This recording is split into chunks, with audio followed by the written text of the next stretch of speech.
Iron your shirt, mastering everyday English phrases. Hello, everyone. Welcome back to our channel, where we make English learning easy and fun. Today, we're diving into a common phrase, iron your shirt. It sounds simple, but there's more to it than meets the eye. Stay tuned to master this everyday expression and add a touch of finesse to your English. Iron your shirt is a straightforward instruction that involves two key components, iron and shirt. Iron is a verb here, meaning to remove wrinkles from clothes using an iron, a tool that heats up to press clothes. A shirt is a piece of clothing that covers the upper body.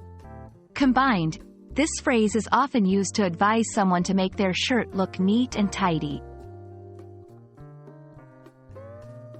This phrase is often used in daily conversations and various situations.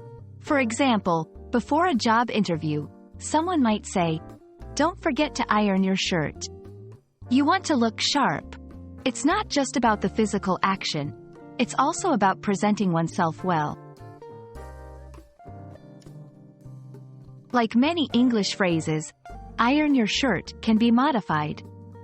Iron your clothes is a broader term, while press your shirt is a more formal way of saying the same thing. Understanding these variations helps in adapting to different contexts. In many cultures, wearing neatly ironed clothes is seen as a sign of professionalism and respect. This phrase is not just about the act of ironing. It's about valuing personal appearance and the impressions we make on others. That's all for today. Iron your shirt is more than just a household chore. It's a phrase rich in practical and cultural significance. We hope this video helps you iron out any wrinkles in your English learning journey. Keep practicing, and see you in our next video.